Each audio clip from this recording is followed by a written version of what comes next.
Good evening, ladies and gentlemen, and bad movie lovers everywhere.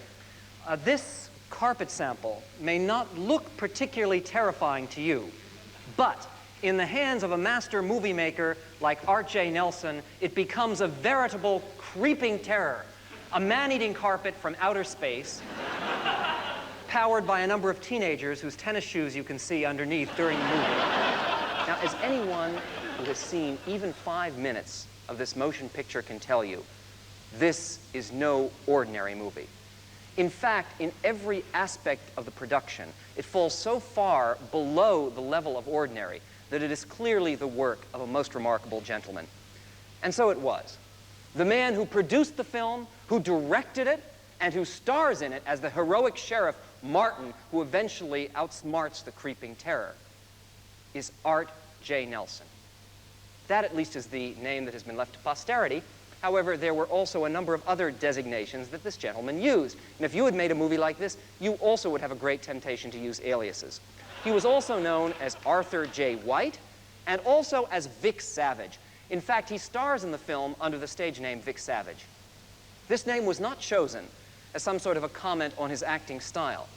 It was, however, a bit of a pun, an ironic reference concerning his ethnic background.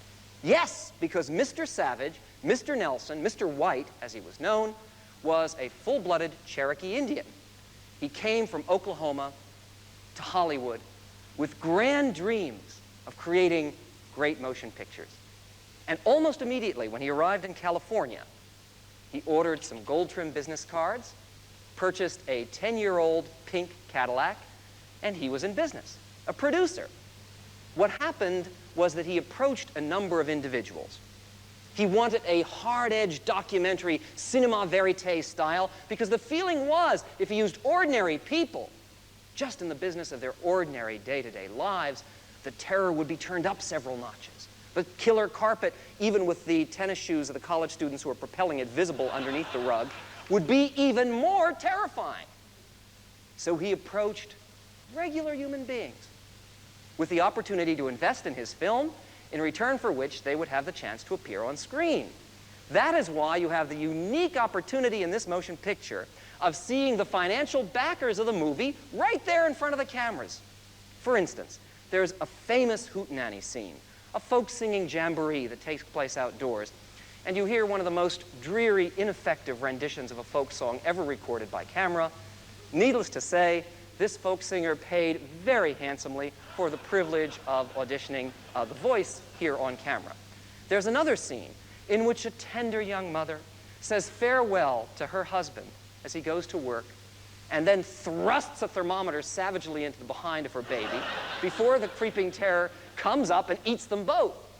That young mother paid very nicely for the privilege of appearing in that sequence. Perhaps the most notable example of someone who invested in the movie and then got a chance to appear on screen was someone who paid double. And he paid double because he takes up twice as much room on camera. And that's Mr. Jack King, an enormous talent. And a good deal of the tension in the movie is provided by Mr. King's uphill, difficult struggle to climb a little embankment. And carrying that weight, it's a struggle indeed. In any event, he too is eaten by the monster after he falls into the muck. And for all of this humiliation, Mr. King paid apparently $2,500. There was a wee problem with the sound for this motion picture. What happened, apparently, is one of the areas in which Mr. Nelson felt he could economize was he secured the services of a very experienced sound man, but someone who, at the time the picture was being made, apparently was having a few battles with inebriation. In any event, what happened on the set, apparently, was that Mr. Nelson would say to the sound man, well, have you got that? Everything okay? And the sound man would say, great, terrific. They came back to the lab, nothing, all gone, no sound. And Mr. Nelson's friends apparently informed him that the popularity of silent film had declined drastically during the last 50 years. So he felt there was a need to provide some sound. So he came up with a stroke of genius, which set back the whole art of filmmaking about 40 years. He came up with the idea of hiring a narrator from driver training instructional films to narrate this movie. So the narrator tells you, Brett and Martin are coming back from their honeymoon. They're still very much in love. They've been married 2 weeks. This monster has a very, very peculiar sexual orientation.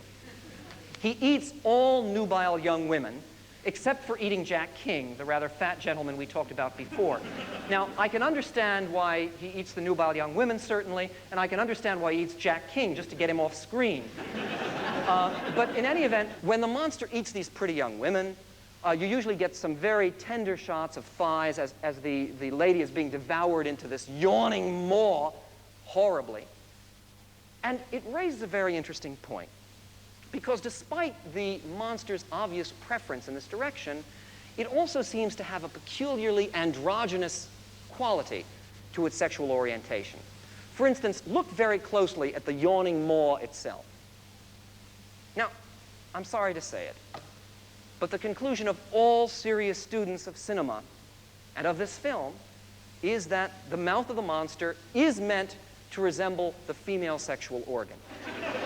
What he is trying to do is to hook into our deepest Freudian fears of envelopment, devourment, and it works brilliantly. But the monster is confused. It's confused. Crazy mixed up monster. Because not only does it have this yawning chasm with which it swallows its victims, it also has dangling from its forehead various columns and tubes. And these tubes do become enlarged when the monster is excited. I think you can understand why it is that the victims of the monster are apparently so fascinated that they are simply unable to run away. In any event, as one might expect for such a very sexy monster, the scientist who eventually overcomes him, we are told, is an expert in space emissions.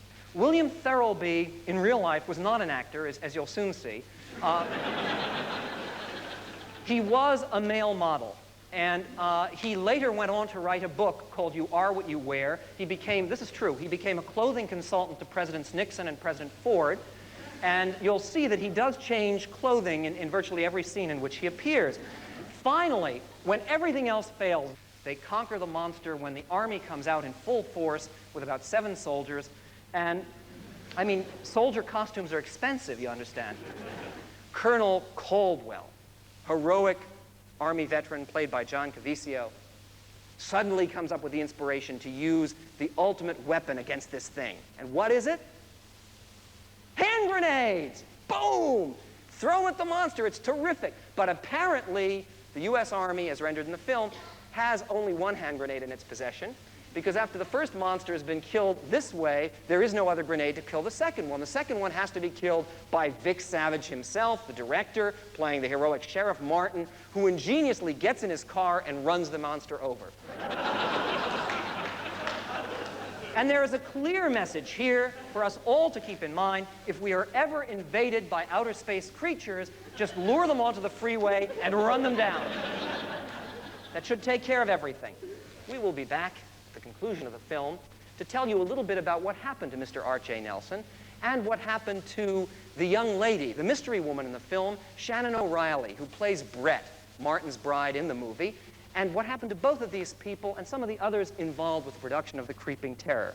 Meanwhile, you have the opportunity to watch this extraordinary document as it creeps to its triumphant conclusion for your delectation and edification.